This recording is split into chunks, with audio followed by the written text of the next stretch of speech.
big mistake. Yeah. You understand what I'm saying? Where I come from. Exactly. But you know what? People are turning around. Somebody speaks properly, and it's like, oh yeah, well he's white. What? You understand what I'm saying? You gotta cancel out all that nonsense. But that comes back to the fact, even of what T was talking about, and what, like you said, as far as this thought process. I tell you, the learned behavior that we have learned, now we have to unlearn.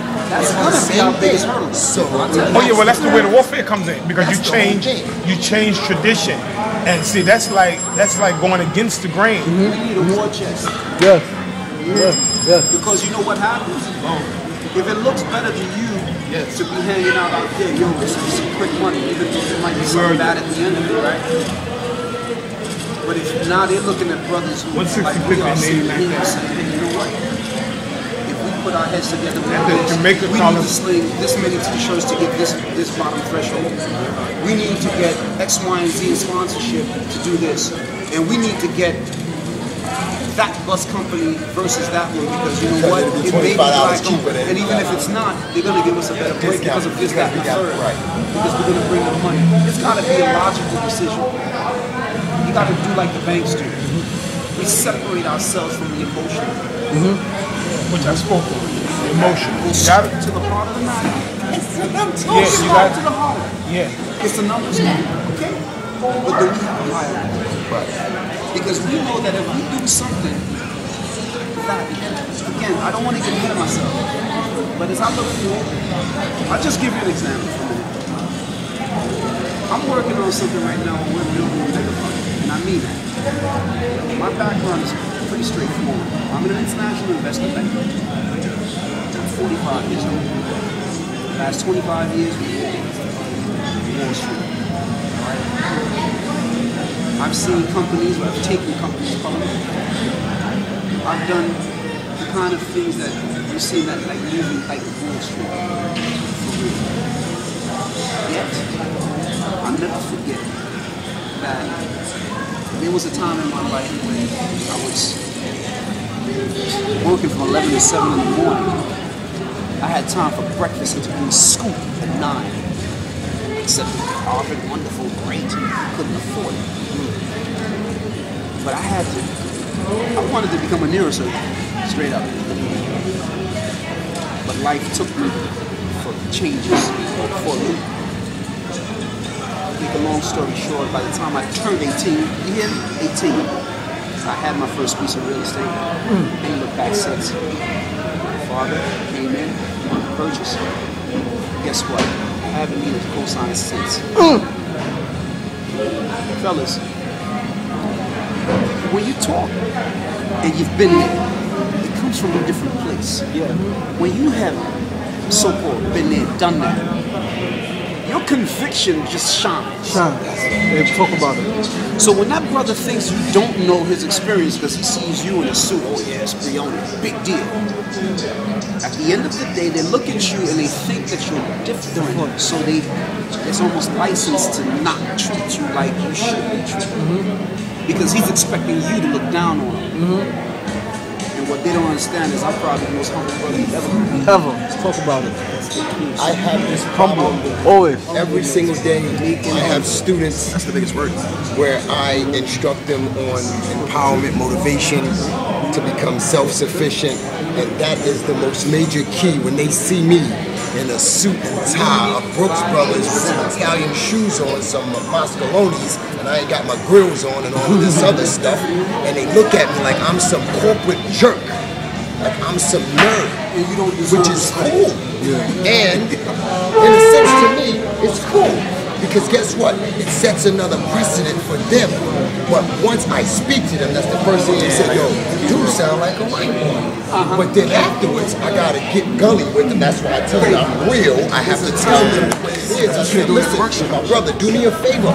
Don't let this suit and this tie fool you, sir. Son, don't let this thing fool you. I said, because I've been there. So I hit him with a smack of reality, and I give them a little bit about me, and like where it is, I've been through everything you have been through and some. you couldn't even handle my like attitude. I tell them that. So that kind of empowers them when you guys hear about my like testimony and like my like back. I've been through some stuff, but I can only say that because only through God's grace and mercy, Amen. He saw me through this. See, because I chose to go another route. See, my route was totally something else, totally different. But guess what? He showed me different that this is not what I am supposed to be doing. It's not what I got for you. So now I'm at a point in like my life where I'm working with this man right here with the Be Positive campaign and the One Educated Black Man Summit, and then you come along with the thoughts of like black men, and it's just taking me further into now people are seeing me for the person I am, and it's not the way I dress, it's who I am. It's what I give to them. I don't like, I cut it straight to them. I like to do this is wonderful because I gotta be straight like Rizzy. And we're gonna have these here issues, but like I said, I think that if like we have individuals who can speak from their convictions, not these token speakers. See, we don't need token speakers. We don't need people who are already perfect. We don't need token speakers. We need real. We need these. We need to be the speakers. This is what we need. I don't want somebody who's already, you know what I'm saying? And that is what's going to be more effective because then they see your testimony and your conviction and it's sincere. This ain't some made up stuff. This ain't something. This ain't something that someone read in a book. This is your life. This is what you led to the greatness we're at now. The movement. The movement. That's what I'm talking about. So this is what's going to happen if you let them make of it what they want to make of it. Yeah. We have a bit. That's it. Once we got one focus. And now watch this. You know what? Here is the key part to this. Once you put it out there for the people, guess what? I'm not gonna lie to you. It's their choice whether they accept it or not. You see what I'm saying? So now, Eventually they'll come around. Yes. I move on. The message of the movement. As a movement, I will move on. So either you need to move with us or you get left behind. You stand out of court. Yeah. But it's like, right, you know how they say, right, you can take a horse to water but can't make him drink. But you can, because if you make sure that horse is thirsty enough and that horse is like, yo, he'll drag you there. Please take me to get some water. So once we start the movement and the people say, oh, I don't want to be a part of that. But once you show them why. Brethren, Tony, brother Ray. What's up, man? Brother Frankie, man. You know, but once we're consistent, right? Once we're consistent in the movement and effectively moving forward. Videotaping this right now. What's up? all right, y'all let Brother Tony right on in here. Get that tape.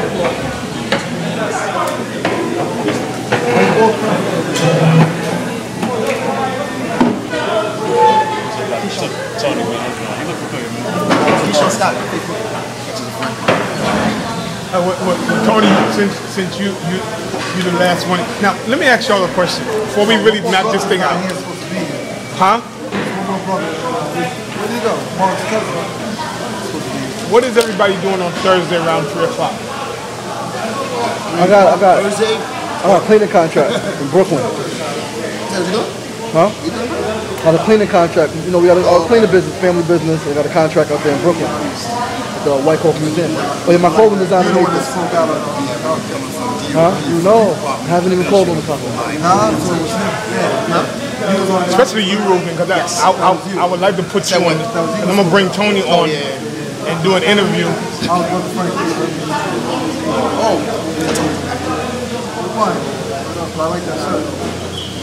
Hey, my clothing designer, he's blessing me. He's blessing me. Life is a blessing. Life is a blessing. See, for me, if anything, I might like dial in if I can listen in or something like that. For that particular event. You know what I mean? Because for me, one thing, like, what you're gonna find is when people don't hear about what they do, you can sense it. You know what I'm saying? So, for me, this is something that should have been happening. Stuff like this truly hasn't happened since civil rights. Yes. Look at the bloodshed. Yes. Right. The only difference is that this time maybe it won't be that much bloodshed. Yes, yes. By the grace. Brothers from doing that to brothers. Tony, introduce yourself since you, you didn't get a yourself to chance nobody. to. Simply man, community cut, heavily involved in a lot of networking and stuff. All right. Yeah, no, I'm saying, look at the shirt. The shirt's gonna be with All right. like $10.